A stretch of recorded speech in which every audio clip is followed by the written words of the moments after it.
Since this is co-sponsored and actually sponsored by AIU more, and SHM only facilitates, I really believe AIU, which is Association of Indian Universities, should play a much, much larger role.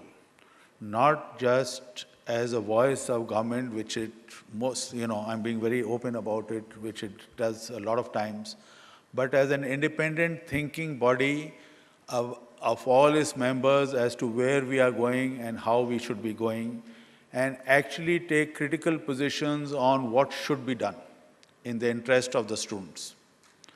Our educational system, by and large, yes, we all the time talk about IITs and IIMs. I'm sick in the ears hearing about it. But the fact remains is that together they churn out less than 5,000 students a year, maybe 6 now. 21 million children are born every year. And we are so proud that we are giving the best high quality education to 5,000 or 6,000 a year. What about the others? What should we do about them? And the quality from an IIT to the others falls dramatically. I'm from MIT. Okay, if MIT is at 95% or let's say 100%, then the others are at 90%, some are at 80%, 70%. But if here in India, IITs are at 100%, the balance are at 20 and the rest are at 10. That is something that needs to be changed.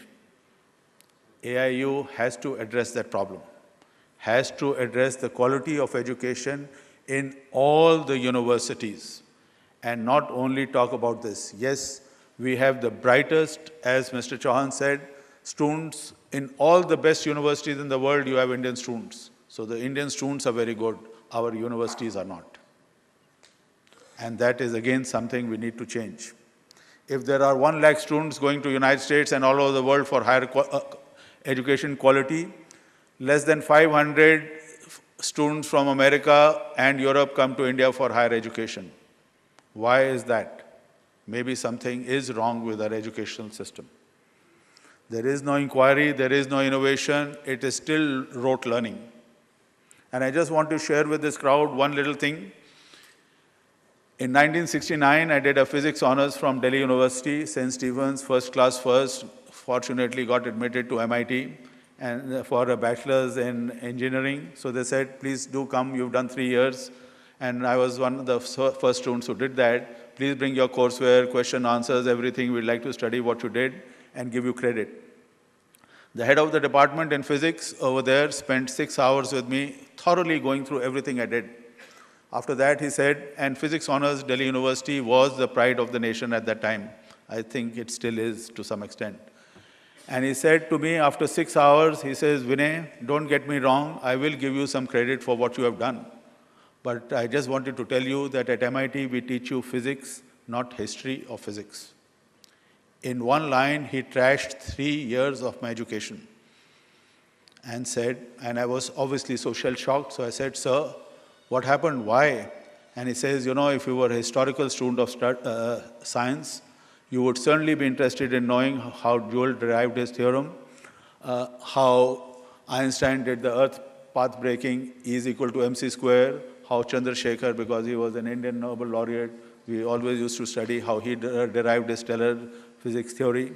But if you're a science student, get on with the job. That was 1969. We are more than 40 years now, and as I joke now, we teach in Delhi University what is called the ancient history of physics. We haven't changed a word. So we have to change, you know, it's time we changed. And as I said, thank you for the fact that there are no political class here. Macaulay, when he made the education system for higher education in India, made it so that he could destroy our innovation, he could destroy our ability to think. When we became independent India, the politicians and to some extent the bureaucrats, apologies for Mr. Prasad who's here, lost 2 weapons that the Britishers also had. If they couldn't destroy a mindset, they could jail us or they could just shoot us or put us in jails. But the politicians and the bureaucrats lost the two last abilities. They could neither put us in jail so easily, nor could they shoot us down.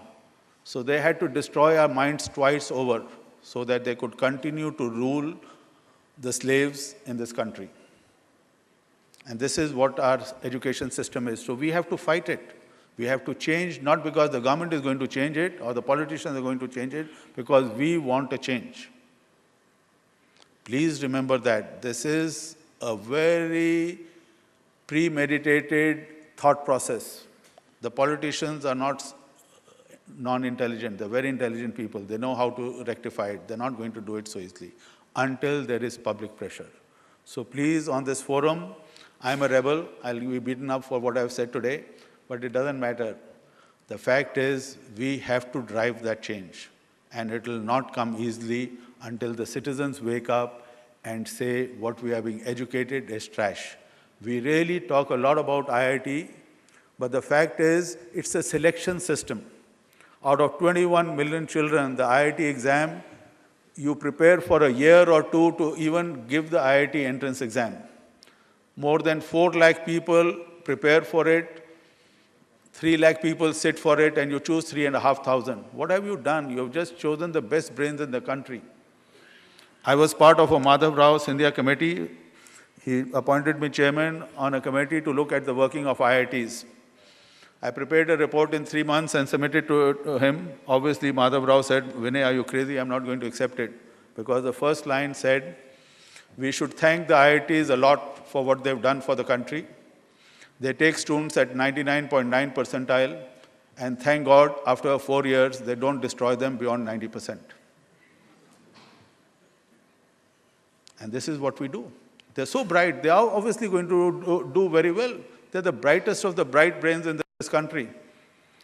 When I went to MIT, the president, in his inaugural address, said, you are here because you are the brightest of the bright in the world.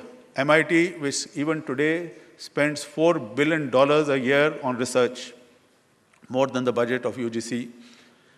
We do not make any pretense to teach you anything. We only are providing you an environment that the best within you can come out.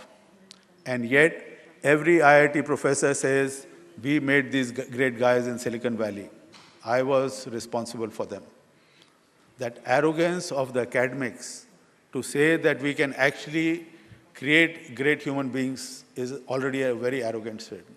We have to only bring out the best in them because they are the great people. We have to teach them and provide an environment of learning. And the cross-functional, there's so many things that we can learn and we can do. And they all know it. But please believe me, the change will come from people like yourselves sitting here, from people who will think and innovate and challenge the existing systems. We are not challenging them. We are still, and as I can tell you in my physics honors, if you ever asked a question to the professor who was giving a lecture, you were just shunted out of the class, saying, don't disturb. And to a large extent, unfortunately, that's still true. So please, I was given another platform. I'm very passionate about it. Please, please lead change yourselves because change will not come until we rise. Thank you so much.